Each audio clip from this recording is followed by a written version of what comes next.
Was that Do it. Jermaine in the comment? Wait, hold on. Barry Johnson, Jermaine is in the comment. Hey man, We've got concept creators, We've got Jason, we've got concept creator. We need concept to creator. extend the merriest of birthdays to David Burns. David Burns, It's happy birthday, David my Burns' friend. birthday, so happy birthday, Today? buddy. Is it I, actual? I already sent him his gift early because he won like two of my contests like back to back. Rigged, I So tell you, it's he, rigged. he got a No, I'm just kidding. phone and some Buds. earbuds, I believe. Yeah. Yeah, I think the So happy birthday! I knew happy you were gonna birthday. win, so I didn't buy you anything Hey, else. yay! Hey, welcome back. Welcome back to another episode of an interesting show this week. This week is an interesting week because I decided to be a little bit nosy and I brought in my live stream that I typically have on Saturdays and Yeah, you're combined it double with the dipping, man. So it's the best of our I'm not week. double dipping. You're double No, dipping. I meant to say I am. Because I felt bad that I wasn't going to have a show this week, which is really kind of like bumming me out. Saturday's going to be super busy. This weekend is It like feels crazy. wrong when you need to like miss a week. It does. You know what I mean? Like I feel like I'm like I don't know. It's like, and then I was trying to like I was scrambling. Like, what can I do? Where do I do? What do I say? So I said I pitched the idea to Juan and then JC, of course, as usual. Like he's like, hey, dude, I'm cool. I'll we'll do the I'm two. easy like Sunday morning. Absolutely. So with that being said, again, happy birthday to Dave Burns. David Burns, of course, everybody, let's wish him happy birthday. Sarvan's kicking it with us. So we have some of the guys coming over from our on the Android Bay, kicking it with us here. Oliver, hope you're doing Nice. well. And it has been a week, my friend. It has been Yeah. an 8 Gen 1 week, I Yeah, would say. I had to stay up late for one video and it threw off my entire schedule. I used did to this- pull all-nighters like it was nothing, and now it's like, oh no, I had to stay up past midnight that one time. Guess I'm done for the week. Getting old sucks. Hold on a second. Back in my days, we used to be able to stay up till like Little 6 bit. a.m. Yeah, man. What are you Little talking bit. about? Old days used to walk to school in the snow, It's 7 like hours. I wish this were my stoned face and not just my really, really, really tired Thursday face. But we've got so much to talk about, and There's a lot to talk about, you yes. are going to be prepping for some interesting shenanigans. So I don't want to keep us Tons of shenanigans. too late tonight. No tutus for anybody here. I'm gonna try not to ramble us down diatribes and stuff. I think we should try to jump in and keep Okay, this everybody, one. everybody in the comments, let's make sure to keep Juan on check. If anybody sees him kind of deviating, let's go ahead and put some comments in there and keep us engaged. Just one in the chat if Juan starts to digress, and Yes. the chat's gonna be nothing but ones. Yeah, well, that's what you did on Monday. I love the one the one engagement there. You got it going. Right? It has been a week. It's been an interesting week. So we have a few things coming up. Obviously, the S22 Ultra and the S22s are starting to deliver, so people are starting to get theirs. So that's what I meant to say when the 8 Gen 1. But you and I had a chance to play with, which, by the way, I had to stay up in the middle of the night as well because of my side. And how much of a coincidence did we both get? Hold on, can we get Sony? Nope, Sony does not want to. Sony does not like here. Like, can we get it? Boom. come on, I even got Sony. it with Nvidia too. Yeah, at that's that. not going to happen. Good Sony's- job, Panasonic. Sony says no bueno, Go not happening. Panasonic. But I'm gonna fix it. I'm gonna log in and do this. But anyways, There you go. so this is the new Tab S7 S8 Ultra shenanigan. It's a big boy. It's so okay. Let's just jump in. Yeah, Tab yeah, yeah. S8. Ultra. Your full review, because you've had it for like hours now. You yeah, should yeah. be able to do a full in-depth review. Go. Okay, it's it worth amazing. it? It's Should you worth buy it for it? the monies. Absolutely, absolutely. Okay. Yeah. Done. That's all we really needed to hear. I Sell your mean, limbs, sell it your feels good in children, the all hand. that good stuff. In Ah, one that's a hand, little- it feels really good. In two hands, it feels good. In one hand, it feels weird. It really feels weird. So I'm coming from an S7 Plus. So for me, it was definitely the size of the display is what I wanted. I wanted more real estate, and my entire old tablet fits inside of this since this is kind of much bigger. I'll say this. It definitely feels more like a laptop than it feels more than a tablet. I feel like the S8 Plus will probably be more of a better choice, mostly because of the form factor. Maybe you're closer to the 10-inch. But once you go into this form factor, this is. Do you remember back when Samsung used to make the giant, the AT&T, Yeah. the giant tab? That's what this feels. This feels like a small TV sitting in my hand. So, Yeah, long story short, it seems completely impractical for casual consumption. You know, I'm gonna lie in bed and do my Wordle. it's Seems yeah, like the absolute worst idea in my brain. And I feel like when we're kind of killing words like pro. Like words like pro don't mean anything anymore. Ultra it's seems to now be a word that we can count on for a more premium experience. This just a seems to little, yeah. be like a It true. graphics tablet that we can take as a more work and productivity oriented Beautiful, device. gorgeous display, massive display, great colors, amazing sound, great content consumption. I mean, it's what you expect from a premium tablet that it runs Android. Dex natively built in or the Android interface. You can choose between the two. You could use it as a secondary display to to your computer as a third, as an external connected display. There's a whole bunch of things you could do with it. So honestly, if you're looking for a tablet and you do want it on the larger scale, I would go with the Ultra. But I feel like the Plus may be a better fit for most, mostly because again, that's the standard size tablet. This feels like a giant. I mean, it truly is the embodiment of Ultra. I mean, it encompasses everything that you want. SD card. Who would have thunk it? Samsung still What? has SD card. Yeah. An SD card? Why would you It, ever need to add storage to something? Why didn't you just buy the most storage that you'll always in the future need? TK, are you getting poor? I'm Are apparently I'm you too poor for Samsung. because like if it has an SD card slot, then it's the same as one of my mid-ranger phones like this TCL 30.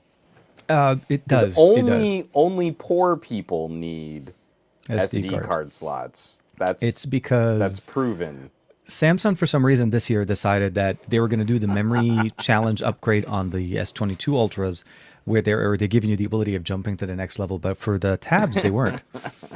So yeah, 128 for me is more than enough. I have a 256 gig card that makes it very functional and carries all my media. Yeah. So there was never ever a reason for me.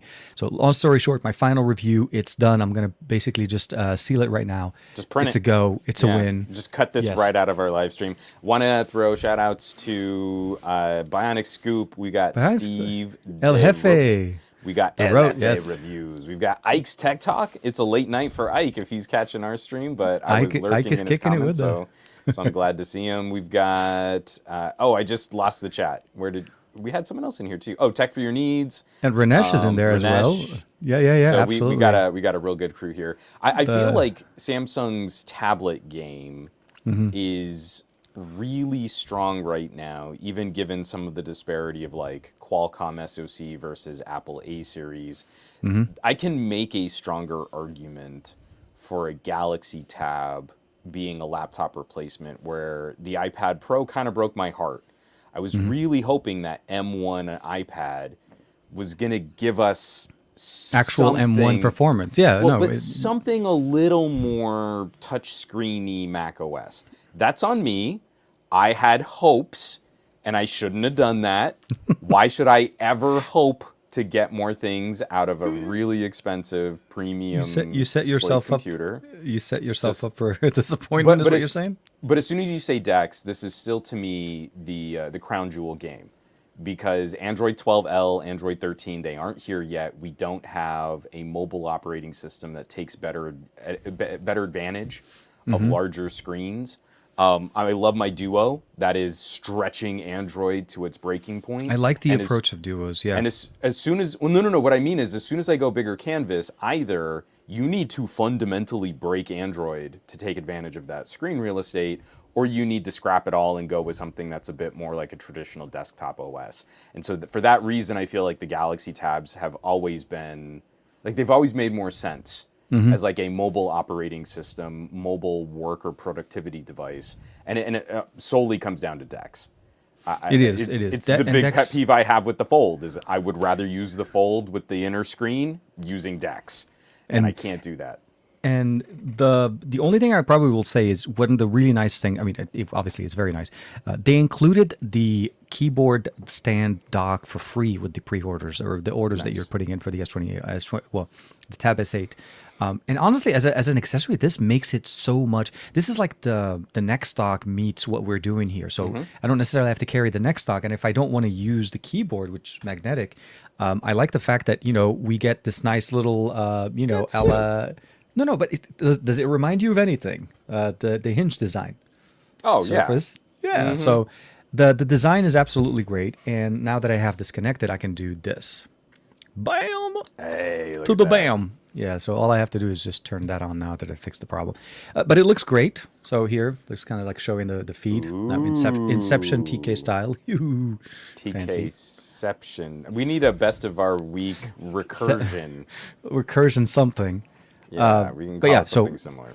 Long story short, very nice. Well, definitely the most exciting part of my week. I don't mean to go immediately cranky Juan always hates on Samsung, but it would seem to me, I was in Ike's live stream where he was double dipping. He's got a Galaxy S22. I mean, excuse me, he's got a Note 22, and he also got a Galaxy Tab.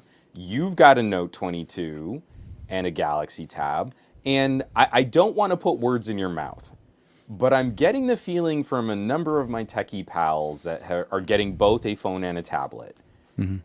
I'm hearing more fun, excited conversation about the tablet than I am about the phone. So I feel like this is probably our little transition point where you've had the phone for a bit. I'm sure you've got it set up. I mean, I've had it for a couple of days, yeah. My joke about, where's the full review, TK? Because, I started seeing videos adding the word review, like 24 hours review. Why are we clickbaiting people? Well, Seriously. no, because, and this is what's so frustrating. If you will allow me the minute of soapboxing here, it's because Go Samsung ahead, my friend. knows I will they're be sipping. gaming. Oops, I will be sipping. That was close. Samsung is gaming the YouTube algorithm. They do it every single time. They know there's a peak of interest before the product ships to people who really spend money on it, and then they're laughing all the way to the bank. As soon as real people who have put their own money into the game are getting these products, the SEO on Samsung plummets. And so what's frustrating is like, this is when all my friends are getting their Samsung gear. This is when I feel we're getting the most relevant content. Oh, absolutely. Real, like Michael Peppertech, Ike's Tech Talk. I know Barry's going to be rocking some Galaxy gear. You've got your Galaxy gear, the entire crew with like Easy Computer Solutions and Gadget Goddess. And I even got Tech this King for you Mike. to play with at some point, hopefully. I got one for you to play in green, so we match. I love it. And especially after playing with the iQOO, I'm sure my take on the Galaxy S22 is going to be very kind. But in a very broad and general sense, people seem to be picking up this Galaxy Tab, and it's audacious, and it's big, and it feels like old Samsung. And everything in the kitchen sink, what makes a tablet rad, we're going to do balls to the wall. And the Note 22...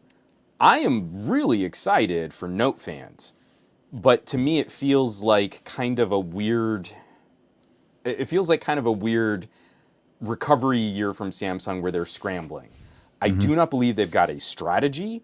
I think they're just throwing stuff at the wall to see what sticks. And that's what the Note 22 kind of looks like to me. The constant emails, the constant notifications, the constant text messages from Samsung, because I pre-registered for showing my interest in pre-ordering daily to let me know that the S22 Ultra is still available for me to pre-order. Yeah. Was I mean, at the beginning I was like, okay, great, yeah, okay. So at one point I was like, do you not know I put in my order already? Why you keep telling me? This is kind of a weird, like you buy and then you're still getting those emails. It sucks kind of some of the fun out of it when Samsung's like hammering you with that kind of. And I don't. I mean. The thing about the S22 Ultra or the Note is it's a Note. It's a Note that was supposed to come out last year. This is the phone that was supposed to come out in September, October of last year.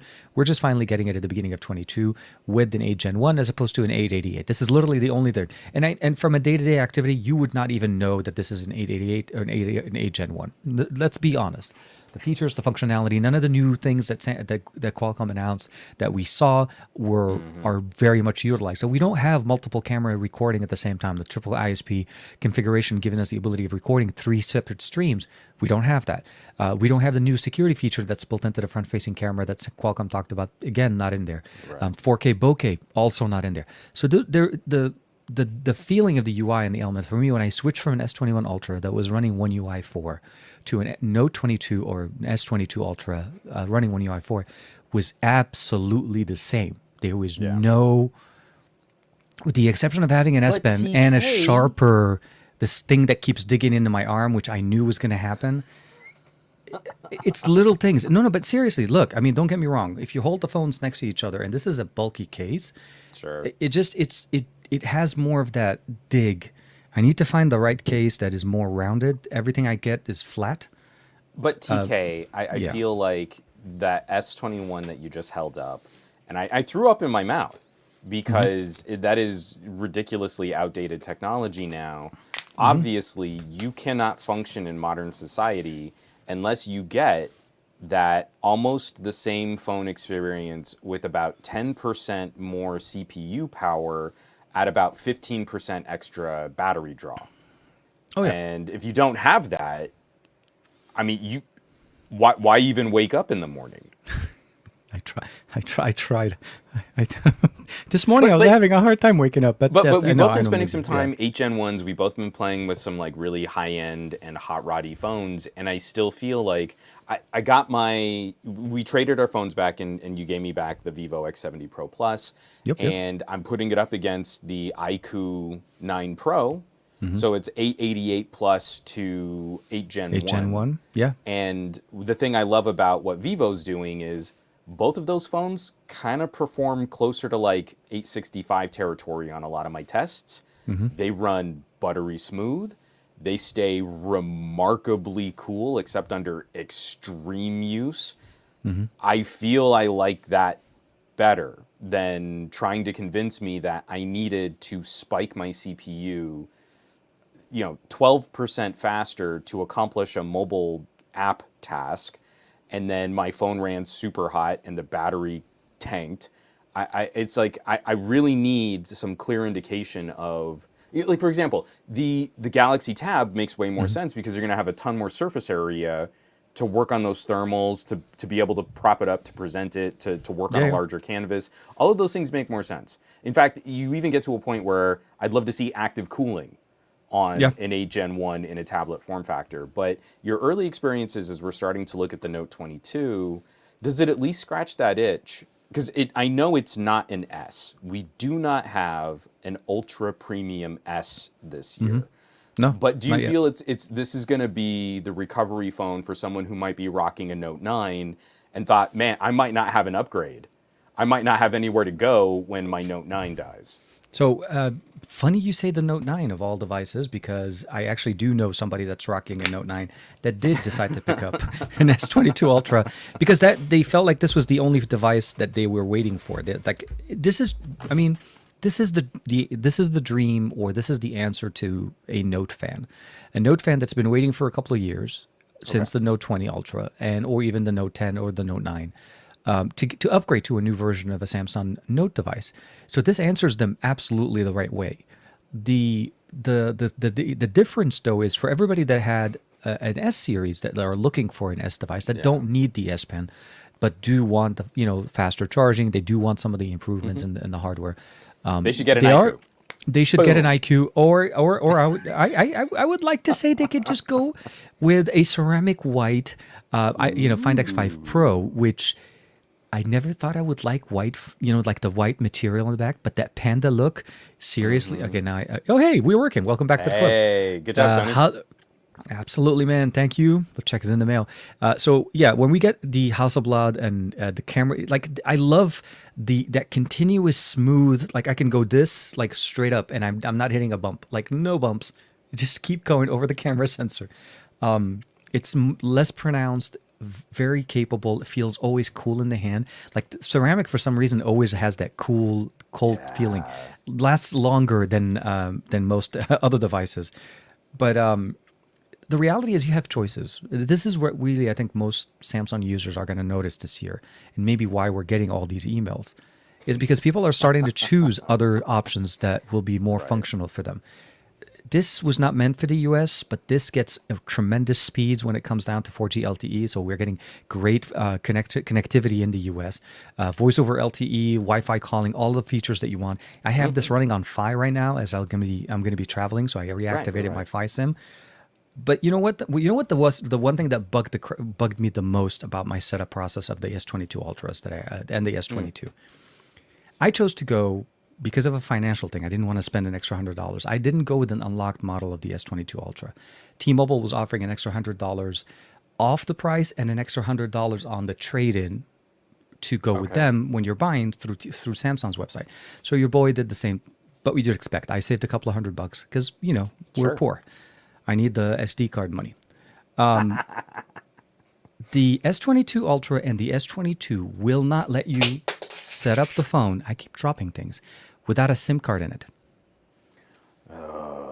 If there and it has to be an active SIM. So That's one second. annoying. Yeah, So that's a I got the bummer. new phone and I'm like, okay, hey, let me unbox it. I'm gonna set it up real quick. I had to take my SIM card out of my phone to put the SIM card in the phone so that the phone can activate correctly. And Not a both the fan. S22 and the S22 and will not work. And I'm like, oh my god, are you serious? Like not even a chance, not even an opportunity. See, and things like that are a bummer. For some of these phones that I get, like we're gonna talk about the mountain of entry level and mid ranger phones that I have on my desk right now. Some of them I can't actually show you on camera. I've got to be really careful now that I've said that. Um, Okay, the everybody, let's the go. thing is, Juan's like, house I now. have some family members, like, I keep dropping things. they Seriously. What am I dropping? you are just testing gravity like crazy tonight. I never figured out what dropped last time, by the way. I could never find what it was. I like looked around. I don't know Probably what wasn't fell. that important. When Well, you not need it, you'll be now. like, oh wait, oh It's not no. important now, obviously. It's a week ago. Who cares But about that but stuff? but but Yeah. when you hear that, and with like a Samsung, that's a bummer because I've given old phones to cousins. Like you're not allowed to have a smartphone yet. But I've talked to your parents, and what we're going to do is we're going to let you use this on Wi-Fi. You've got to give your parents your passwords. This is to see if you can take care of a phone. You don't like completely just shatter it the first week that you get it, and that's a good second life for a gadget. And when you put those carrier restrictions onto a phone where you can't do anything with it unless you are paying a telecom money for a service, it radically reduces the sort of second life functionality of a pocket computer. You've killed the computer function because now you're too restrictively handling the phone function. And that kind of stuff just hurts my soul because like I mean obviously I've gotten into some bad habits, but like I might just be streaming something to my Duo. My Duo doesn't have my SIM card in it right now. I want that as a tablet. I'm not Yeah. using it as a phone right Once you now. set it up, you're able to. Okay, did I? Oh, please don't tell me. Oh, this is going to be messed up. I didn't turn it off, but I guess it shut itself off. Okay, this is the S22. Actually, honestly, I don't remember, but I did remove my SIM card out of it because I needed to reuse my SIM card back again. So I had to do the same thing to activate the S22 Ultra. T-Mobile, Team Magenta at this point. Surprisingly, though, disabling T-Mobile applications and functionalities on this phone was not that hard. That's I good. thought it was. I thought it That's was going to great. be more involved. No, it still works. Still works. It shut itself off when I removed the SIM, but the story the reason why I'm kind of mentioning this at least also on the stream is because as I hand this over to you to be able to check it out and see and let me know what you think about it. I'm gonna need to reset it, but then log into it without setting up an account with a SIM card of mine because I think you're on Fi, and it's not gonna work on Fi. This is a T-Mobile locked version of the phone, which again makes absolutely no sense why you You know what? would not let me boot up the I, phone without a SIM. I'm on Fi. I mean, I still have a Fi SIM, but I'm actually not using it as my main service right now. I do have a Mint, and Yeah, that Mint. might work because what Mint does is before you put in the APN, it shows up as a T-Mobile wholesale account. So I Okay. might be able to force it through, but if not, I also have a T-Mo SIM, and I can go with like a just charge up a month of T-Mo service just to Yeah, get I mean, working. what I was gonna, like I said, for me, it was more about let me just do this real quick before, so that I don't. It was such an inconvenience for me because there's no way to skip, there's no way to jump ahead. If you picked up a locked It's so version lame. of, yeah, and I think now it makes more sense to me why this is, why the conversation's going in there. It, more control for OEMs, for carriers on phones. But we'll have to see how that goes. So otherwise, once I installed it, the T-Mobile app can be frozen. So I froze that app right away. I uninstalled all of their services that were in there, all of the recommended things. Don't get me wrong. Ever since the CID, the CID app that we used to find in our devices from T-Mobile and carriers that keeps track of what you're doing on the phone and sends anonymous aggregate information from your phone without letting you be able to disable it normally. I've always had to use root. I've always had to use like admin apps and so on. This was actually surprisingly easy, That's good. realistically. So that was the silver lining.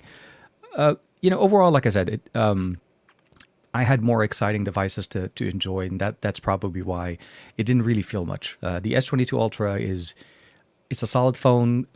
Some improvements. There's some concerns going around with the charging speeds. I was also kind of a little bit surprised.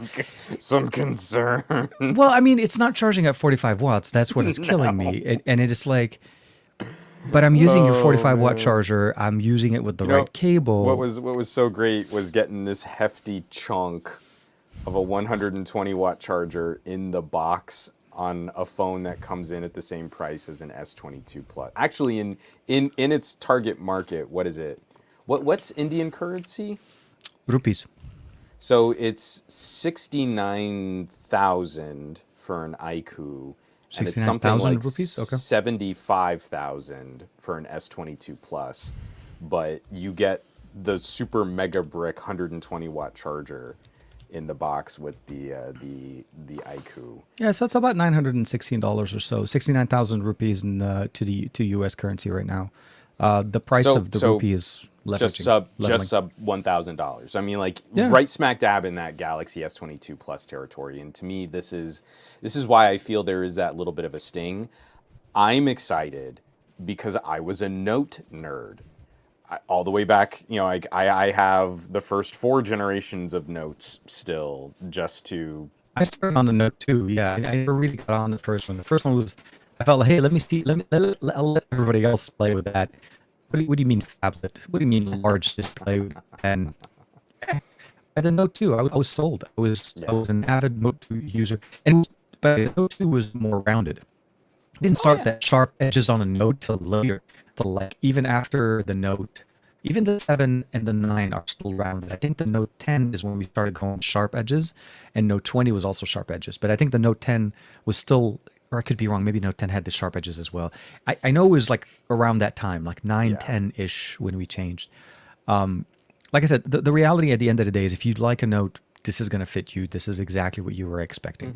If you're an S user, honestly, don't even try. Don't even bother. Stay with the S21 Ultra. You're going to be happy. You have everything that you need. Literally, the experience does not change, not even a bit. Well, Nothing that you will notice will and what impact you I there. was building to is because I do want to transition here and talk about the iQOO for a bit before we go back and hit your find. Yes, I'm going to find your hit exactly. The reason why I feel this stings a little bit is because Samsung used to do a better job of having the productivity phone that would compromise a little bit of the battery capacity for the stylus silo, and then they would have the big screen option for folks who didn't need S Pen. And now this year, when we talked about this before, in previous weeks, the S22 and the S22 Plus are not that inspiring. And if you're in the United States and you're looking at the smartphone market, you're going, okay, well, these are really good phones. If you have any access to the international market, there is a plethora of conversation hard targeted at the features and the hardware of the S22 Plus, Yeah, kind yeah. of shaming what Samsung is delivering. I feel like Samsung's S strategy is super lazy because they've got the carrier markets kind of locked up, especially in North America. I don't feel they're really bringing a competitive. So I mean, like what I'm getting towards here is if we go hardware to hardware, iQOO Pro 9 as my Wow. Okay. NVIDIA just went sideways on that NVIDIA one. wigs out. Woo! Look at that. This is really dramatic. Show us some elbow action right Panning there. and stuff. Yeah. There is no spec that the Samsung wins. We're talking 8 Gen 1 to 8 Gen 1, or in some markets, we're talking 8 Gen 1 to the Exynos 2200, which really isn't lighting the world on fire with any A excitement. lot of some interesting reports. I think Adam over at XDA was posting. I think it was on TikTok that I saw. There's some serious lag issues with the Exynos model right now. It's It not needs even some that. fine tuning. It's just we're going super hot chipset against super hot chipset, but you would think if Samsung was really into this idea of ecosystem controlling their hardware and optimizing, they would be able to make an SoC that supports their services and their software better. That has not proven to be the case. And more often than not, when we talk Samsung, we're talking about the rest of the world saying, hey, I wish I had the Qualcomm version. In many markets, even in South Korea, they're selling the Qualcomm version, which has to be an embarrassment for Samsung. South Korea, exactly. Samsung In South Foundry. Korea and the U.S. And I think some Latin America countries, that's where the Qualcomm edition comes up, and their versions are dual SIM, by the way. Which one? But the S22 Ultra was actually surprising. It is a dual SIM device, but it's an eSIM as a separate one. Yeah. So now in the settings, it allows you to actually configure an eSIM on top of your physical SIM on the phone. That was a nice little addition there. But So I've got the iQOO here. Against an S22 Plus, this has a 1440p LTPO 2.0 screen, which does go down to 1 hertz. Like how Samsung advertised and then had to quickly, we were just counting hertz in a different way. We'll change our specs now that people have put in some pre-orders, and we'll change that to the 48 hertz that it really is. So you get a higher resolution display. This has the IR blaster, so you can use it as a universal remote. This has the new 3D Sonic Max fingerprint sensor. Oh yeah, right there. Dang, dude, that thing lights up. This It lets you thing- know. Yeah. Hold on, let me. Was that my email to you? No, I'm just kidding. That's enormous. Yeah. And it's not just like, oh, this is kind of the window and the center is where you need to hit it. Like, if you put your finger out to the corner of that, it unlocks the phone. And the training process is literally just like, touch the screen and you're done. Yeah. And that's it. I like that. So this significantly improves my experience because I hate in-display fingerprint sensors. This is the closest I've gotten to. You may not have mentioned having that to- before. I don't know, in like one video, something. It's come up sometime, I'm sure. Sometimes I don't remember where, but I go on. Please do tell. So 12 gigabytes of RAM against the S22 Plus is 4 gigabytes of RAM. The batteries are close, 4,700 milliamp hour versus 4,500 milliamp hour. That's like margin of error territory for a lot of people's daily use. But again, 120 watt charging over a cable, 50 watt charging wireless. So this has no issues charging faster wirelessly than Samsung can over a cable. The cameras are very comparable. So we've got a very similar main camera sensor. There is a gimbal stabilizer on this phone. That Vivo, is a baby. fun perk, but I don't think that's going to be a radical difference between the image stabilization that's on a Galaxy. But what I'm going to be really curious to see, the telephotos. The telephoto on the Samsung is now a really dinky little sensor. So from the S21, they needed to save some more cash, I guess, and so they got rid of the really large pixel binning crop zoom sensor, which worked surprisingly well, and they're going to a 1/3.9 inch tiny little telephoto. So this is a 1/3 inch, so this is the same sensor that you would have found on like an iPhone 10. Right? Okay. That's an older, it's a smaller sensor. It's not going to be in Pixel 6 Pro territory, but a 1/3 inch sensor on a telephoto is still reasonably solid.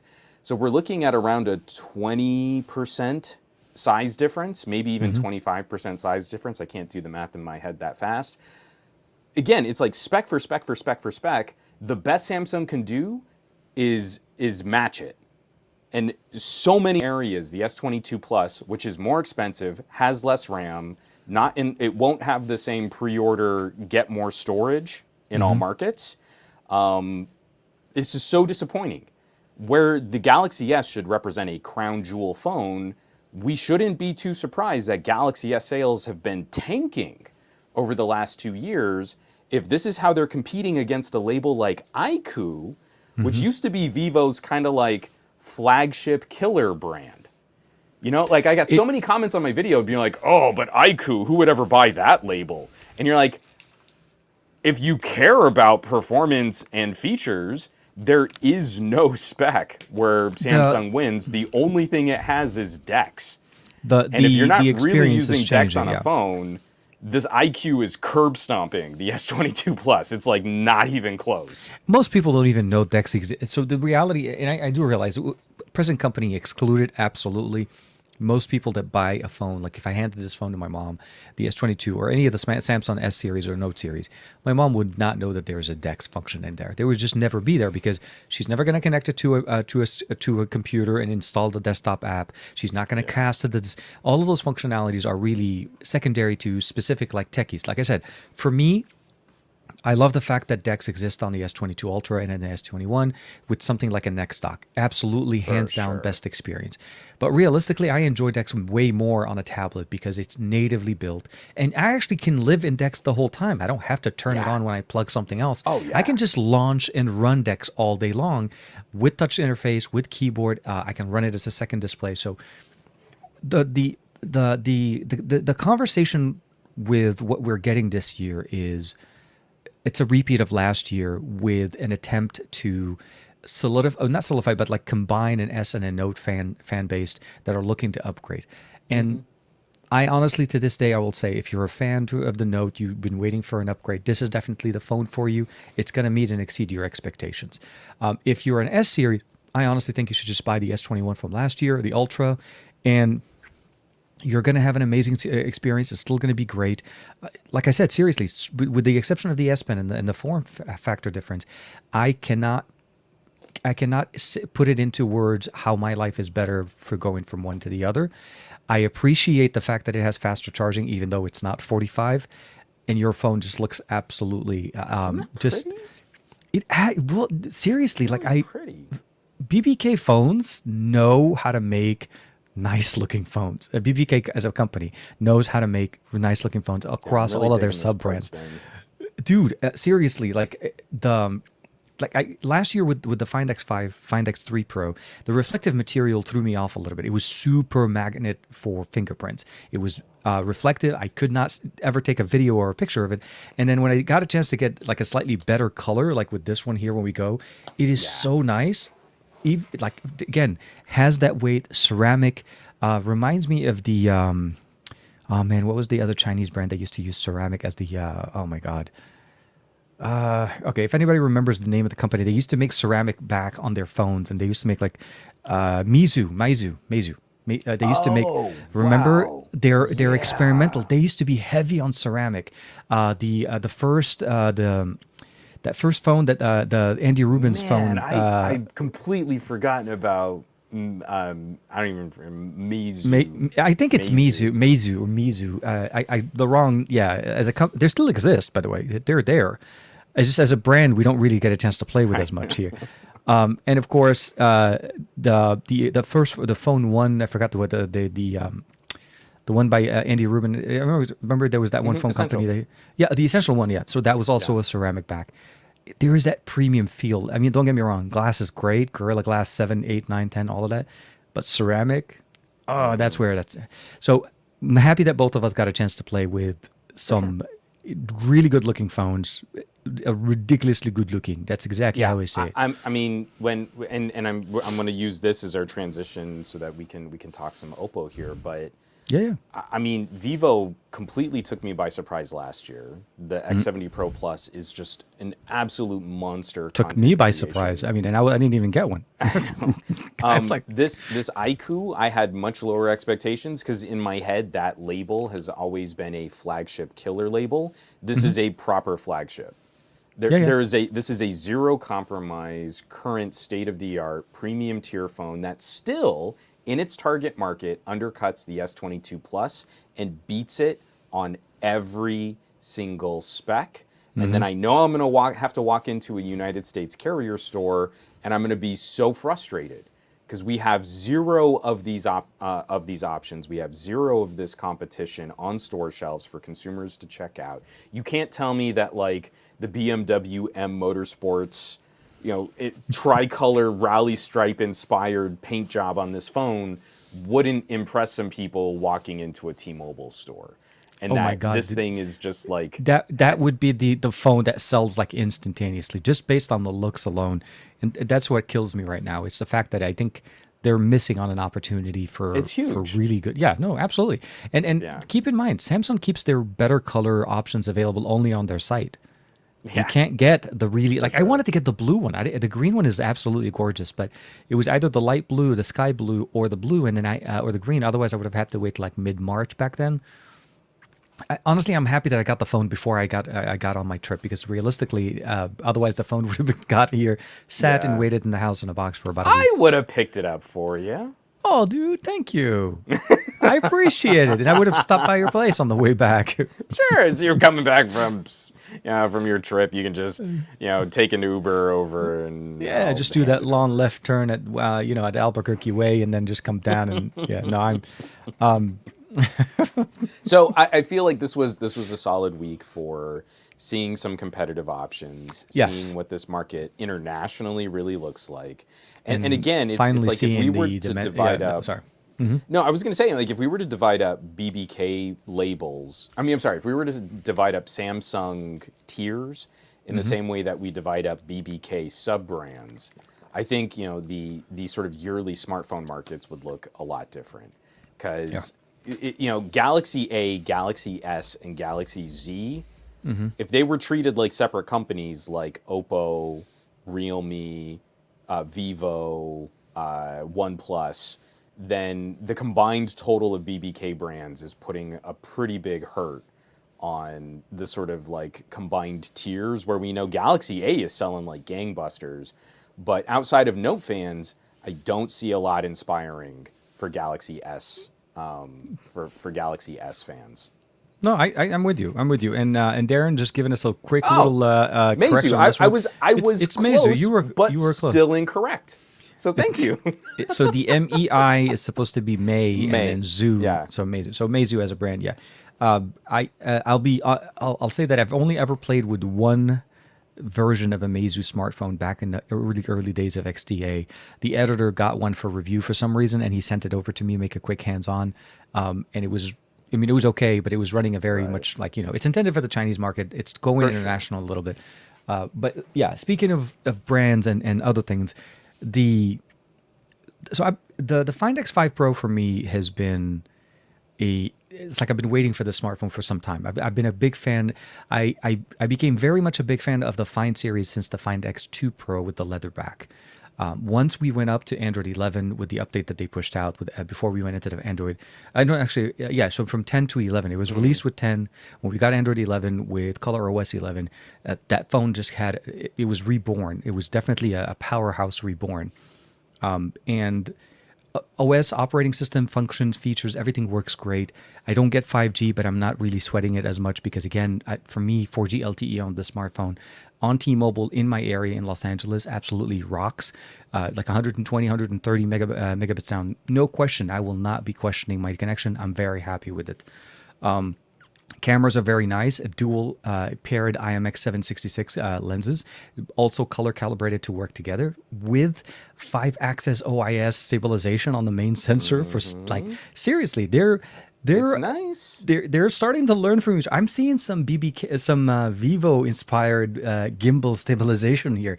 They're like, we gotta step up here. I mean, again, it's like you start trading like camera sensor sizes for things like advanced stabilization modes, and it's a fair fight. Well, there are people who maybe want to go up to the absolute biggest sensor they can on a phone, maybe even like Mi 11 Ultra kind of crazy large sensor, but yeah, the 108 you is move around amazing. while shooting video. That gimbal it floats really well. So what I love about the fact that what we did here is their biggest focus with the Find X5 Pro, which is the like if you have to kind of compare all of the BBK brands this year, Oppo is the only one that decided to build their own NPU. So this is where the Mari Silicon X comes in with the own built-in NPU and ISP configuration. Try to get true low light HDR footage. Video footage out of the smartphone at a much better brightness. So you're able to actually, it becomes more functional to shoot video. And that was really what I wanted to test out. Last week we went to Disneyland. And I was like taking videos and pan shots, and it was dark. There was all I was shooting was basically, the Disney, the California Adventure, the Ferris wheel, the boardwalk, all of that, and it looked so good. And because of the stabilization, we have long exposure photography. And I was recording the Ferris wheel spinning, and there was like I forgot the name of the rocket spin one. Yeah. I got some super interesting shots with the Find X5 Pro, like that I couldn't get with any other phone without having to get it, set it on manual mode, and try to configure it in pro mode to get it. This was literally point and shoot, long extended exposure. Do you remember when we started playing that on a Huawei? Like they had that streaking taillights mode way back in the day, and it kind of worked. Oh my gosh, this stuff works now. It took him a few years. And they got it working. And that's really what I like. Like you were saying with the Mari Silicon. So the iQOO, that was one of the things that I missed going from X70 to iQOO is it doesn't have the photo coprocessor. Yeah. So what the and you see it Pro and you Plus, notice it right away once you immediately. Once It's still quicker than a Pixel. Again, BBK is smack dab in the middle of Google's home turf when it comes to low light photography, and the iQOO it can easily shoot faster and put out a brighter image than a Pixel 6's night mode can achieve. I mean, again, it's like Pixel set the standard for this, and BBK is like, here, hold my beer. Yeah, but what we've been playing around with, and what I think is so we've got Mari Silicon on the OPPO, the photo coprocessor on the X70, and then we also have a display coprocessor on the iQOO. So it does an image interpolation mode not dissimilar from what we see on fancy smart TVs to try and like change up like game frame rates and stuff. So BBK, they haven't made their own SoC yet, but so there was a lot of talks different about lines of co-processors that are going out now to augment what their different lines of phones can do. Oh yeah, no, absolutely, and this phone feels like this is also like with the Find X. I feel like Oppo learned a lot from OnePlus. Like I saw some inspiration from OnePlus bleeding into the Oppo. The 50-watt wireless charging, absolutely a OnePlus 9 Pro feature from last year. The Hasselblad, again, OnePlus branding comes in there. X-Pan, their Pro mode is Hasselblad labeled. This is, don't get me wrong. With everybody, some people are not happy with it. Some people are kind of like, what should we think? The reality is it's a win-win for all of us when OnePlus and Oppo work together. Now, the question of, are we going to see a unified OS come out at some point this year as they're talking about? This is still something that we kind of need to look into. What's going to happen to the future of Oxygen OS and Color OS? Right now, the way it's looking like, I'm enjoying everything that comes out of it. I'm waiting to see when this mythical OnePlus 10 Pro running Oxygen OS is going to start showing up, because everything we're looking at right now is Color OS. But I also would love to see, how some of those inspirations are there, color science, some of the options in there are put in there. But there's no question, BBK is not only killing it, they're teaching people now what they need to do to they need to pay attention to them. The one, my one thing, if I had to say, I hope at some point they start developing is a desktop mode of sorts, because I feel like with OnePlus and Oppo at least, and I don't know about Vivo, you're able to access the Android desktop experience. It's just not very functional, but it is there. That was. They don't take it away. That is my one Samsung win, is there is no video out on the iQOO, but there is on the X70. So if you're in the Vivo camp and you're on an X70 Pro Plus, you can get to that Android desktop mode. Not as good as DeX. Not even close. No. And we don't even have LG, where LG was trying to improve the experience on desktop experience. Yeah, that last year of Screen Plus was so good. Yeah. So speaking of which, breaks my heart. So Motorola, with their Ready for, officially announced, was it yesterday or today? I forgot what day. But they made the announcement that the Edge Plus is coming to the US market. and we're probably going to be finding out very soon. So for me, I feel like Ready for and Motorola are the only other competitors on the market right now, with the exception of EMUI. I don't want to take EMUI desktop away too much. That's EMUI still desktop still stellar. exists. Yeah. It's still a thing. It still exists. And it's a smaller, more closed experience. You'd have to be on a Huawei to get it. Yeah. I don't even know if Honor still has Magic UI desktop mode. Remember? I haven't gotten my hands on one, and no one tests things on phones anymore. No, so there's no way to know. So- You know the one that makes me sad? Which one? There was the prototype version of the TCL 20 Pro that they built specifically to pair with their first generation Yes. heads-up display. Yes. I remember that one. It never worked with another display. It only worked with their glasses. But TCL's first generation desktop mode was stunningly good. Like, it was better than everything except the last generation of Screen Plus. Like, leapfrog everything that LG had done to tweak desktop modes. It was like, 2 generations behind DeX. That's incredible. No one else has made anything like this. Only on this prototype phone. You can't buy it. Only works with their glasses, which you can't get here in the United States. No, drives me crazy because I saw that would it have been once. the perfect velvet replacement. Yep. The TCL 20 Pro was already very much like an LG Velvet. That's exactly the kind of phone I would love to see in the mid-range, where you can say, like, hey, do you need a PC? Here's a $400 phone that's going to do this for you, and it's going to do it really well. Yeah, and I think this is the biggest thing. TCL is really bringing it. This year, we're seeing that the 30 series it's a different approach, right? I mean, they're changing it from the 10 to the 20 and to the 30. We didn't see any Pro announcement. We haven't. I think was it the V series, the 30V is what we have right now, which is the Verizon one. And I think if I'm not mistaken, they just announced the XE model that's coming up for T-Mobile. That just got announced. Absolutely, that's coming to Metro as well as T-Mobile. That one's under $200. It's a sub $200 TCL. It's funny, because this is a Verizon 5G compatible phone, Snapdragon 480. What's the full retail on this? $299, right? It's literally so about $300 on this one for the 30V. And the XE is a little bit less. It just seems to keep being the thing where if you don't need to be fully Verizon 5G compatible, you can cut almost $100 off the price of a phone. It's one of those things you have to kind of truly appreciate of what they offer or what they're trying to do.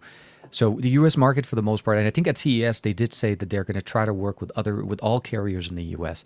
But right now, at least, it looks like T-Mobile, Metro, and Verizon are already on board, and they're working with them. Hopefully, at some point, we'll see something that's compatible with like an AT&T of sorts for people that have them. It's nice to see what they have. We're going to hear more about them from them again, I'm sure, at MWC, as typically this is going to be the biggest. I mean, this is truly the event for mobile. It's the Mobile World Congress. CES had some mobile announcement, but it's intended to be more every kind of tech. IFA and MWC, although not local, are very much into the mobile space. So I'm really excited to see what they have to talk. And maybe they'll talk a little bit more about the other or the rest of the 30 series. Because when I saw and I can't show pictures with it, but I saw a picture at the time when they were doing announcements that showed a lineup of 30 series, like a lot more than just 2 or 4. So I'm excited to see. I'm really anxious to see because like this is a brand that has quietly been building actual grassroots momentum. They seem to be doing pretty well as one of those other options in lower cost carrier stores. I was really hoping they were going to eat up more of LG's absence. Really seems Motorola. I feel like I was about to say. I think Motorola's sweeping in very well because they swooped Motorola's in really aggressively. TCL as a brand is literally maybe a couple of years old. Really, we have to keep that in mind. Yeah. Motorola's been around since the Droid. If we have to kind of jump back into the Atrix, do you remember the Atrix that slid inside of a tablet and became a tablet? Desktop Just mode at its ahead of best. its time. It was and it is. Everything was a Droid. I remember all my friends. It's interesting to see. I had higher hopes that TCL would make some of that up, but I think their strategy of kind of going low and building high is the right play. I'm just hoping they don't give up on the pros, because the pros have genuinely been, again, these phones that punch well above their price tag. We have to make a compromise. Again, like, this is a perfectly valid balance of price tags to talk about. You can talk about 4 years of operating system updates, or you can talk about, hey, in the 2-year window that I'm likely to use this phone, for the same amount of money, I can get way better hardware. And I've always been a hardware guy. I was an LG fan. Obviously, I was choosing really cool hardware over the bestest software because I liked LG. But as long as you can fairly spell those points out, and someone's buying habits, like if you're more inclined to flip a phone after 2 years, or if you're trying to hold a phone onto a phone for 6 years, if that's influencing your purchasing decision, TCL's in this really great spot right now. I really hope they don't back off the Pro. The TCL 20 Pro is a stunningly good phone. Still, even the 10 Pro is surprisingly still good stunningly, cameras. Very, very, very solid multimedia features. I mean, it's like that's the last other brand that we've got trying to build market presence here in the United States. We don't have a lot of competition here, because I was kind of teasing it, but like I've got a stack of mid-ranger phones that I've been reviewing, and only one of these things is actually coming to the United States. So, like, all the rest of these are either import for your $300 or cheaper phones, or congratulations if you live somewhere that's not the United States, you've got flipping incredible options to play with. I love how you have enough of phones in there to make a fan. So good job. You got a fan in there. My desk is trashed. That was just the cheap phone stack. Oh my God! Let me show you the other. No, when I'm able to flex 1,000. No, the question. There's no question that there are options, and I feel like I hope if there is anything that we could, if anything, that we're able to bring a conversation to enlighten others and allow them to see other options. So if you're new, if you haven't checked out the channel, you haven't seen, my face or Mr. Juan Carlos himself, please make sure to hit that like and subscribe on the channel. This week is a joint Android Bay / best of our week. So the Android Bay best of our, the Android Bay is the best of our week. Yay. No. We appreciate the support. Is always the best of my week. Aw, see, it's things like that that make me giggle. No, it's been a long day. I'll say that much. But the amount of tech, the amount of excitement, I'm also kind of running a little bit on adrenaline a little bit, because I'm very close to embarking on a massive endeavor that's going to be very challenging mentally, physically, but still full of excitement. So I'm really hoping things go there. And I'm also hoping to obviously keep safe and stay safe. This is my first actual, travel international that I've done in the last, in over 2 years, actually. It is over 2 years. Yeah. So for me, it's also a kind of a thing, but I'll get a chance to, hopefully bring you guys some good stuff. Juan and I will have a chance next week to talk and recap some of the amazing stuff that's going on. I'm sure you'll be totally caught up on sleep, totally well rested. Oh, absolutely. I'll be able. This is how cool it's going to be. We'll start a show. I'll just recline my chair back there, and I'll be like, You're going to use your top cam. Yeah. Well, you're fully reclined. I'll be like, yeah, what's up, man? Yeah, I'm doing good. It's good. Is TK lying down for this stream? Is that him?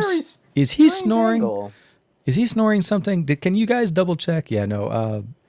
It's going to be fun. Like I said, first and foremost, it's a lot of work, but it's definitely a challenge that I'd love to be able to see if I'm able to get through this and make it. One thing I will probably say that I definitely do miss not having you there with me. I cannot wait for us to start hitting shows together, and I'm hoping the next one will be the one that we can do it. For sure. Whichever one it ends up being. I'm not specifically pegging one specifically. It's one of those things. I'm excited. I don't know how to speak Catalan, but I'm hoping there's going to be some. I remember the last time I was there, that was my biggest worry. Is a Catalan screws with my brain so bad. And not only, but it's also because they're so proud of the Catalonians and the language themselves, that they don't want to try to even understand or learn English. Oh, they take such glee in it. Yeah, this is It's seriously charming, like except that you're on the receiving end. yeah, absolutely. So this is very similar to Germans. It's very similar to French people, and I love the fact that they're very proud of their language and of their heritage. Like in Paris, you can't watch TV. You can't go to the movie theater and watch an English movie. All movies are dubbed. For sure. Now I have to say though that unlike, so my entire thank you, like German. international experiences of encountering different cultures, like Parisians, Hey, typically. Mobile Geezer's in the chat. Hey man, hope you're doing well. Sorry, Yeah, I haven't seen has George been for a long popping in. time. I mean, I haven't been shouting out all the other people that have been popping in. They're like we got Juan Absolutely. and Masby is in there. We got Yeah, some great other Aditya. names. I'm Sorry reading for the everything French. that Yeah, you're yeah, yeah. posting. Please, yeah. Go But ahead. when it comes to like the preservation of their language, I always had more positive experiences with Parisian French Mm-hmm. than I did with French Canadian French. Mm-hmm. Just in terms of like who was posturing more. I Mm-hmm. think internationally, the group of people that have been the kindest to a not as experienced world traveler such as myself have been the Germans. That whenever I would go out for IFA, I always managed to get like that one cab driver who was just like, "Oh, Americans, let me make fun of your politics, but I'll take you all around the city and tell you everything that you want to know. And like these are all the cool spots to go. And if you want a Biergarten, it's kind of touristy, but the food's really good." That's like number one request. Where is the beer garden? Where is the beer garden? Does not happen in Barcelona. Barcelona, No. I'll try my best to communicate in any meaningful way, and they'll just be like, Yeah, no, and the problem is I have no point of reference. The only thing I have is my broken Spanish that I know from Southern California, so which at its best is barely passes as a conversational. My goal obviously is I'm going to be going there. I don't even mention it, so I'm going there with the Real Me, which I want to say, of course, thank you very much for taking care of the travel part of it, which is amazing. So I am going to get a chance to check out their announcement. They're going to be launching a brand new a brand new smartphone. So I'm looking forward to seeing what they have to offer. This is when we were talking a little bit about the bang TK's for so the buck. tired, maybe he just broke an embargo. No, Heard it no, here this first, is- folks. Realme has a new processor to announce. Yeah, when you're running on 4 hours of sleep, processors come out. No, a brand new smartphone that's coming out next week, or I think I don't know if it's phone one or more. But the exciting part is that they're trying to do more. I mean, I just covered their 9 Pro and the 9 Pro Plus. That was like a week ago. Yeah, those are good. So again, to have more devices come out, it's going to be absolutely fantastic. So an Honor is going to be there. I think it's the V series, the Magic 4. I think we talked about it last week. Yeah. So there's But going to be a again, lot it of was- things. Yeah. It was watching BBK try to start figuring out some of the strategy that I think has been working really well for Xiaomi. So this is going to be a very interesting year. Again, I'm like, this podcast not sponsored by BBK brands, but this is going to be a really It sounds interesting like it. year for leveraging a smart global parts bin, because we're in the middle of constrained shipments, of component shortages. You've really got to be operating, and you really got to be streamlining and making sure that there are effective component choices going out there. Xiaomi, 2 years ago, was ahead of the curve on, hey, if we kind of staple this frame to this SoC to this camera, we can call it a POCO. But if we swap out this screen for this RAM, then we can call it a Redmi. And then if we put in some nicer components, we can call it a Mi. That has been, I think, the world's most aggressive smartphone growth. Again, because I love it. You'll see in the chart, they'll separate all the Xiaomi brands, they'll separate all the BBK brands. But when you staple them back together again, you're talking about a global sales force that significantly outpaces Apple and can regularly put a hurt on Samsung. That to me is like, if BBK can kind of figure out some of that Nord to Realme to some of these inexpensive Vivo options that are going to be coming out, that makes them so much more effective on the ground in specific regions. And they've got all of the different parts that they can very quickly and easily staple this, tape that together, staple that, new phone launch. There you go. Now we've got something new for this market. And it's definitely very nice. And I will say this much.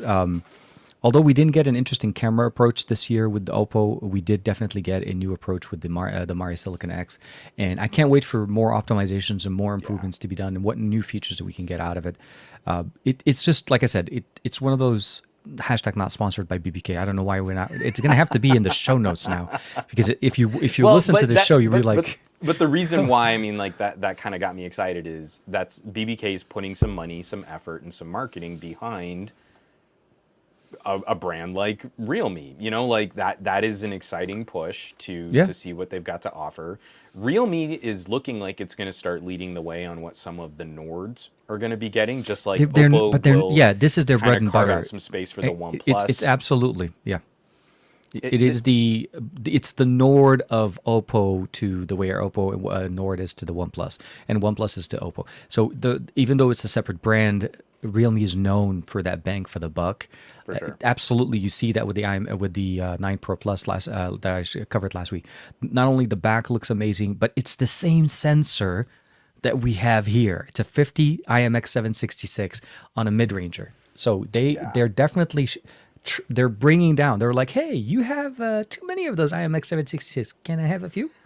That's how I feel like they've been walking in. Yeah, we're seeing sensors that rival the iPhone 13 Pro. Yeah, I mean, obviously not in all capabilities, obviously not in every feature, and you don't have the same Pro modes. But literally, when we're talking about how expensive a sensor is to buy in bulk, we're seeing the actual sensor, the actual light gathering apparatus in $300 phones, $250 phones. Yeah, you start seeing these sensors break, what is it? So the most common one I've been seeing in like the Note 11S that I've been spending a little bit of time with. The Redmi, exactly. Yeah, the 108. So in that Redmi is a 1/1.56. I mean, that's bigger than the sensor that's the main sensor in an Xperia Pro Mark III. You know, like that is incredible. Now, if you ask me which phone would I want to rely on as a photography solution, I would still say the Sony. But when we're seeing the tech drop, you know, so Xiaomi and BBK walk into a Sony parts store and they say, hey, if it's going to be cheaper, can we just buy a whole bunch of these camera sensors and then we'll just spread them out from every phone from, you know, $150 to like $700. Yep. You can leverage incredible component prices when you can guarantee that component is going to be used broadly across so many different devices. You change up the frame a little bit, you make a different cutout in the plastic back, and then you can mount a different sensor housing, and you're good to go. It's kind of a critical business strategy right now, because it really does radically change the perception of these sub $300 phones. 2 years ago, I was excited about what a $300 phone could do as a basic communicator. Today, I'm excited about what a $300 phone can do, because it's genuinely a better, fully featured daily driver phone than a lot of premium tier phones are, if that's what you care about. Yeah, no, it's truly amazing to see what we are. It's purely driven by the fact that companies like OnePlus, like Apple and Samsung, feel like, you know, they should only exist. Premium should only exist at $1,000 plus, and they've opened up an opportunity, a massive gaming area that I feel like they're not. I mean, they're definitely playing in that field with the A series, but they're not showcasing a lot of them, and everybody else is just eating up their lunch, but they're not doing anything. It's weird being comfortable in a position of, you know, feeling like we are at the top, that we're untouchable, but at some point they're going to get past, and they need to kind of react. And we haven't really seen it, with the exception of the Tab S8 Ultra, which I truly felt excited for. Like, I truly felt the excitement of unboxing that, getting it set up, getting it, transferring my data from the S7 Plus was absolutely, I mean, all of the things that I typically expect. Smart switch worked perfectly. My SD card transferred easily. The case came with it. I didn't have to buy an extra case for it. So that part was exciting.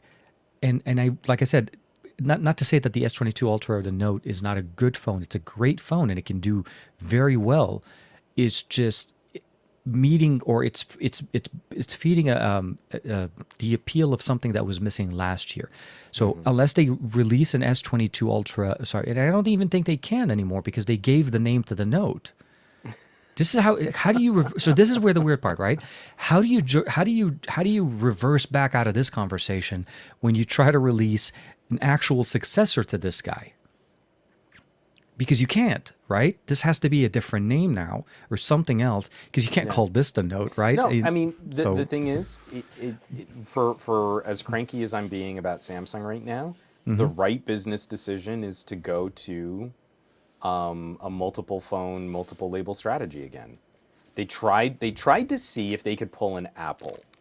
They tried to see if, hey, we'll put S Pen capabilities into the phone, but if Apple can make you buy a pencil separately, then we should be able to make you buy an S Pen separately. And I think it didn't really work for Note fans because of the immediacy of having the stylus silo as a selling point of the Note. So if Samsung goes back to this, as much as I despise Samsung PR, their general business practices, and how poorly they treat their own customers, if they do that, that would be the right move. That would be the move I would want them to see. You have a large, premium, no stylus phone, and then a productivity phone. And those are different experiences for different consumers. What you should do is maybe whittle back on how lame the smaller Galaxy S's have gotten. Maybe beef up some of the Galaxy A series. There's no reason why we shouldn't have stylus support on a mid-ranger phone, kind of Motorola A series Note, yeah, or stylo style. Like that's silly not to have that. So if you really want to deliver all of this, if you really want to support all of these customers, those are the kinds of product tiers and segmentations that you need to go back. So next year, just go back. Give me an S23 Ultra, which doesn't have a stylus silo. And then later in the year, you can also benefit from the refresh on a Qualcomm 8 Gen 2 Plus, right? Yeah. And you can use that refresh or that better binning to give me a Note 23 second half of the year. That strategy has also worked because then you've got two premium phone launches that help you split up the year. So you've got folding phones in there. We're definitely going to see Z Flip and Z Fold. Oh, absolutely. I'm pretty sure too. the Z Flip 4 or whatever the successor is to the clamshell style is going to be there. But the Note stands alone as a notepad device. You don't get that same experience from a Z Flip or from a Z Fold. You need to actually have that product segment, and it won't sell the most, but it will sell millions to that dedicated core group of productivity consumers. It's the only thing that makes sense. At some point, they're either that or you do further damage to the sort of long-term reputation of the S series, but you're definitely not selling enough Z series to make up the difference. No, and I think that's how it's, and actually, unfortunately, I mean, obviously, we need to wait till we see Q1 sales and all the numbers to actually kind of show realistically. But the aggressiveness of marketing that we've been seeing from Samsung through their apps, through their email system, through their marketing system, has been so heavy that it tells you they're trying. I love their clock countdown. Don't let these pre-order deals pass you by. You've got 2 hours left to take advantage of a storage upgrade. This is like the thirstiest we've ever seen Samsung. And it's a shame because I feel if they just put some more visibility towards Galaxy A, they'd still be making a baller commentary on these are the products that are absolutely servicing the customers that need them. We make the best solutions in all of these different price tiers, in all of these different categories. We've got the perfect fit solution for your needs. They're not doing that with Galaxy S. They're playing games and they're scrambling, and this is not a cohesive strategy. Yeah, no, absolutely. No, I'm with you. So hopefully we'll see what kind of comes up with the S for the rest of the week. I think it's been, I know you're spending some more time with the Redmi, with the 11S and the 30V. I'm hopefully be able to spend some more time. I did get a chance to play with the 30V. I just wasn't ready to put out a video for it yet. So I'll probably do that as soon as I come back. I don't want to shortchange it. It's a really good deal on Verizon. And it's going to be married with a really good option for T-Mobile and company. So there's a lot of similarities in the specifications that we get between both of those. So definitely when I get back, I'll be able to spend some more time. There are some things that obviously I'm hoping to get some hands on. Like I said, the Realme, the Honor. I want to see what the new Magic does. And then we'll see what other, what other stuff are available for the announcement. I know Huawei has a lot of. When I was looking at the calendar for some reason for MWC, Huawei has a lot of, like a lot of presentations going on. So I'm wondering what they're going to be doing with, HMS Core and so on, going on with there. And you know what? One thing you probably haven't heard from any of the reviewers on the market yet, there is a second variant. I mean, OPPO is releasing a D9000 model of this phone. Unfortunately, it's not in the international market. That's why the launch event did not say a word of it. But it's mostly intended for the Asian market right now. But it's still a win. That's the last part of the puzzle here. I'm crazy anxious to see what MediaTek is going to do once you and me both, 9000 starts showing up in real phones. I think and a a number flagship of us, this match. This is a serious phone, because with the exception of the fact that it's not a Qualcomm, it's a MediaTek. It's still going to have the NPU, Mari Silicon X. It's still going to have the same sensors, the same body design. It's literally just powered by the other version of the SoC. And if we can see, my dream is, can we get an international version of that phone too and pit it up against 8 Gen 1? Because then that's the closest we'll get to same components. It'll be same specs. apples to apples. Exactly. Yeah. I mean, I don't fully believe that one company can always perfectly deliver the same kind of polish and optimization. Like the software is gonna matter. And so if there's like something that's a little weird about like a Dimensity ROM versus a Snapdragon ROM, that's going to reflect in performance. But everything that I've been seeing, that to me is one of the primary showdowns. I can't remember his name now. Oh, that's going to bug me. There's a smaller YouTuber who pit the iQOO against the Xiaomi Mi 12. Oh. He was doing some CPU thermal throttling testing. Was it Grant? And no, it wasn't. I mean, Grant does great testing, but this is someone who was actually like doing those like CPU bar graph thermal throttle tests. And now I can't remember what channel it was.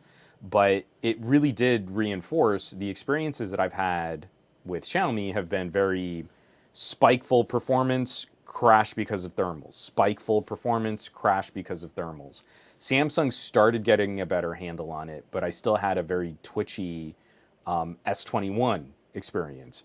Gaming was very much like that, where the GPU just kept, like spiking to this crazy, incredible high frame rate and then shattering, like just completely tanking to like sub 30 frames per second. And then I put that up against like a OnePlus or a Vivo, and those phones wouldn't always win the race, but you'd see this like perfectly even GPU curve. You'd see this like almost no degradation or thermal throttling performance in one of my render tests. You'd see like a 5-degree delta on the phone running much cooler from what I could measure against a Xiaomi. And that to me is going to be so much more important. So if we can get some of the power efficiency benefits of Dimensity, even though technically the Snapdragon can outperform it, it only seems to be able to outperform it in a tier of battery draw that is completely unsustainable for more than like 30 seconds. So that to me is going to be the critical test. If we can get an OPPO with both, I think we'll get a great handle on what's really going on with some of these SoC design choices. I'm going to keep trying. I'm going to keep trying to ask. And honestly, what I wanted to do is I'm hoping that they bring something. So I'm hoping, first thing I'm hoping is MediaTek has some type of presence. And if MediaTek is present there, that they do showcase something with a D9000 in it. I want to get my hands, even if it's a 2-second me looking at it with my, holding phone and like, I'm here at Best Buy, I'm holding a thing. You know what I mean? Which I've done. I'm not making fun of anybody else. That's exactly what I did with the first Duo, because of an interesting embargo. So I'm really hoping to be able to see something with a D9000, even if it's not OPPO. If it is, it'll be amazing. But just to kind of see how it's just an initial impression of that. But I will keep trying to see if I can get whomever does announce a D9000 to actually get that in. We'll have to want see. it so bad here in the United States. I'm with you, This man. would be such a huge opportunity for like Motorola to come in with like a premium tier flagship or something, just because like the parts licensing and the parts, the parts, but no, I get, the component shortage and everything that's available. No, want it so much. More competition is going to be way better, especially because the Exynos just really isn't getting it done. No, it's just weird. 3 to 4 years in a row, Exynos, but we'll have to see. So, with that being said, just keep in mind, guys, as you know, this is a combined show for this week's episode of the Android Bay. So there will not be a show on Saturday. I do apologize for that. This is it for this week. And obviously, we'll try to get back into somewhat of a normal show. Stay with us, of course. Like and subscribe as usual. And make sure to check out Juan Carlos's SGTQA on Monday. I'm sure there's going to be a lot of things he's going to be wanting to talk about, as a lot of announcements are going to be going on, if I'm not mistaken, early in the day there, which would be nighttime for you. So by the time you wake up on Monday morning, there's going to be a lot of things to talk about, I'm sure. I will be your on the show floor person. So if anything, you guys please make sure to connect reporter with me. I will be roving, standing in the middle of the show floor with wind flying through my beard, since I don't have hair up there, and saying, "I am here in the storm of MWC 2022, and people are going crazy, man. There's too many phones, too many 5Gs." Just make sure you stay hanging out in Barcelona. Maybe avoid trips to more eastern parts of Europe. Oh my God, no, yeah, just keep your head down, stay safe. Tell everyone you're Canadian. Je suis Canadien. Bonjour, comment va? No, I know Steve went to sleep. So with that being said, I'm not making actually, I will say this: there is a number of creators from the Middle East that I haven't had a chance to check out or meet with. One specifically that happens to be Lebanese like myself, but lives in the Emirates, that I met online. So I'll get a chance to hang out with them as well. So I'm looking forward to kicking it, having fun, being very alert with MWC as typical. I already saw somewhere online that somebody got their everything taken. Their backpack with their laptop and stuff like that.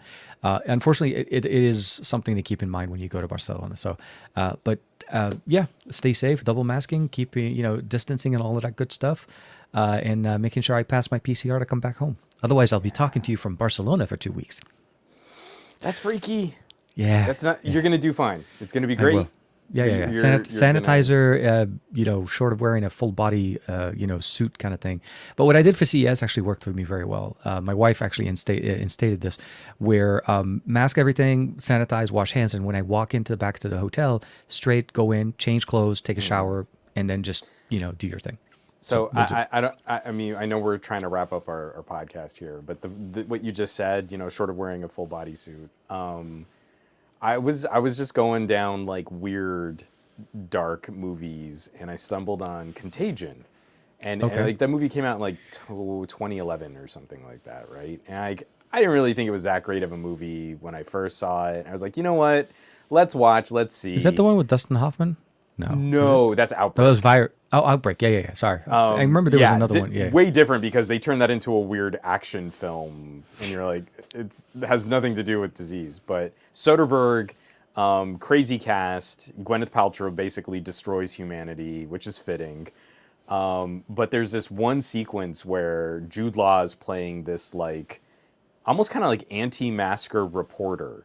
Like, he's fighting the science and he's trying to sell this blog about how the government's lying to you and you can't trust anything that they say. I mean, it's strangely prophetic. But there's this one hilarious sequence where he's out walking around a city and he's in a full plastic inflatable clear bubble boy suit. And it looks hokey. It looks like Michelin Man inflated puffy clear plastic, and it's just like, you know what though, if I could get one of those for TK, fully ventilated bubble boy suit, so you can walk around MWC. I walk around MWC. It's like, who is that? Oh, that's TK. You know him from the suit. The bubble boy bay. Yeah. No, dude. I'm actually honestly I'm looking forward to seeing what type of tech that they do have talking about it, because that was one thing that was missing from CES this year. There wasn't that much tech other than Razer showcasing the new Project Hazel Pro version, the mask, the updated version as a demo. There really wasn't much conversation. Like obviously LG had a booth that wasn't really a booth, but that's typically I would have expected more tech talking about air purifiers, clean tech, protection, so on. So I'm hoping MWC may show us some things in there. Oh my god. Oh my god. Yeah, that's Yeah, what you need, TK. We gotta That's zoom in, sexy. and I'm walking in with my papers. And I'm what I walking. think is hilarious is because this is the magic of movies. He's just wearing like regular gloves, Yeah, yeah. and there's like a They're belt kitsing that cinches across his waist. This is like completely ineffective. It's like not real. It's just so corny. and no fogging. That is the amazing technology there. Exactly. Fog-free technology. I love that one. Oh man. It's gonna be a statement. You're getting people excited on something that is not gonna. I gotta find one of these for you. This is awesome. A details be like, TK, what happened? Can you show us a picture of the suit? I'm like, no, that's not. I can't really show the suit right now. It should be. Hopefully, everything will be great. Everything will be good. I'm excited. I'm exhausted, and I'm scared at the same time. So we'll have to see how things kind of go. So I do hope everything kind of works well, like I said, and we'll be in touch. We'll be connected online and all of that good stuff. Just different time zone. I'm going to be closer to Jermaine and Aditya and all the other guys' time zones for once. As it's early morning for them, and so we'll see how it goes. So. With that being said, again, thank you very much for hanging out with us. We hope that you're doing well. We hope that you stay well. And at the end of the day, please, please, please enjoy your tech. Do well with it. That's the whole point. If you're not enjoying it, find something that does. So thank you, Juan, for hanging out with us. Everybody in the chat, Jermaine, everybody, Aditya, even, George for kicking it with us. If I forgot to mention you guys, I do apologize. We'll see you next week for all of the other shows and all of our coverage. Take care, everybody.